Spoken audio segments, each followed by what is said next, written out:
করো, তাহলে কিন্তু কঠিন অবস্থার সম্মুখীন আপনাকে হতে হবে। এক্ষেত্রে কিন্তু কুলাতে পারবেন না। এজন্য আমি বলতে চাই যারা জিন তাড়ান খুবই বিবেচিত এই রাস্তাটির মধ্যে প্রবেশ করবেন। না হলে কিন্তু বিপদ আপনাদের অবধারিত। তো যাই হোক আমরা কিছু প্রশ্ন পেয়েছি। যেহেতু শীত পড়েছে, ঠোঁটটা শুষ্ক হয়ে যাচ্ছে, এজন্য ঠোঁটের মধ্যে একটু ভ্যাসলিন লাগিয়ে নিলাম। আমাদের এদিকে অনেক শীত পড়েছে। আশা করি যারা লাইভটিতে যুক্ত আছেন আপনারা ও শীত অনুভব করতেছেন। কে কোন জেলা থেকে করছেন তা সেটা জানি না, তবে পরিচয় দিলে ভালো। এক্ষেত্রে আমরা আরেকটি প্রশ্ন পেয়েছি। সেলিম, এমডি সেলিম উনি আরেকটি প্রশ্ন করেছেন, স্বামী কথায় কথায় গালি করে। যদিও নাম পুরুষের, তবে এটি একজন সম্মানিতা বোন হবেন। তো বোন, আপনার গুরুত্বপূর্ণ প্রশ্নের জন্য আপনাকে ধন্যবাদ। যে স্বামী কথায় কথায় গালি দেয় আর কি, এগুলো কিভাবে বন্ধ করা যায়? বিদেশে থাকে এক্ষেত্রে, বিদেশে থাকে এক্ষেত্রে আপনি কি করবেন? স্বামী বিদেশে থাকে এক্ষেত্রে দূর থেকে বশ করার যে তদবিরগুলো আছে, যে দূর থেকে বশ করবেন, এই তদবিরগুলো আপনাকে এই ক্ষেত্রে প্রয়োগ করতে হবে।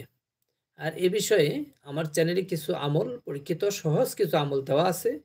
আপনাকে আমি বলছি যে আপনি অনুগ্রহপূর্বক, প্রিয় বোন, আপনি সেই বিষয়টি দেখেন। ইনশাআল্লাহ 100% কাজ হবে। যদি বুঝতে না পারেন সেখানে কমেন্টস করবেন, আমি বিষয়টি সলভ করে দেবো ইনশাআল্লাহ।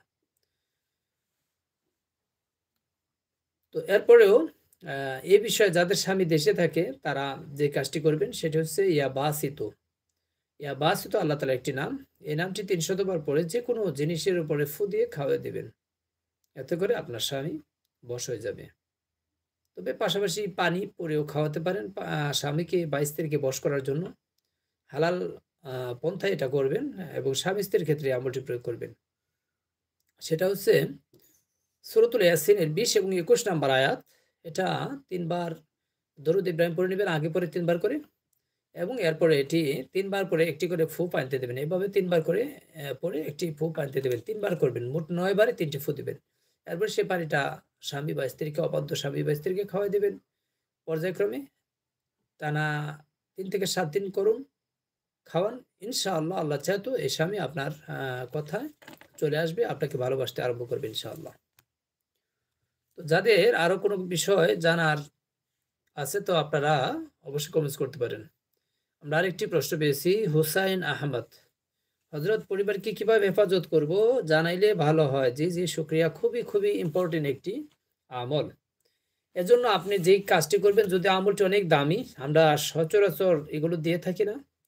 তারপরে যেহেতু আমি লাইভে এসেছি, আমার সম্মানিত ভিউয়ার্স এবং সম্মানিত সাবস্ক্রাইবার্স, আপনি আমার লাইভের সাথে যুক্ত হয়েছেন আপনার গুরুত্বপূর্ণ সময় দিয়ে। এজন্য আপনার প্রশ্নটি আমার কাছে মহামূল্যবান।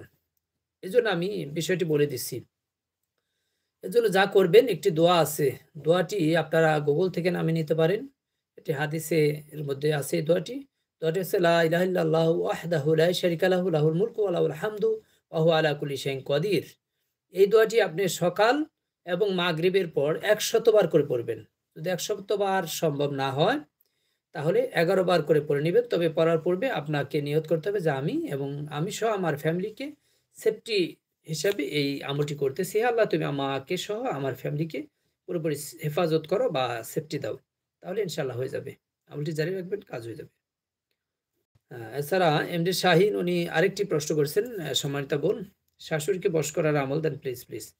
শাশুড়িকেও যদি বশ করতে চান, ইতিপূর্বে যে ২ টি আমল দিয়েছি এগুলো দিয়ে আপনি করলেই কাজ হয়ে যাবে। ঠিক আছে?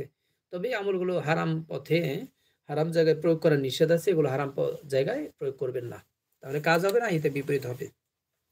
আশা করি বুঝতে পেরেছেন।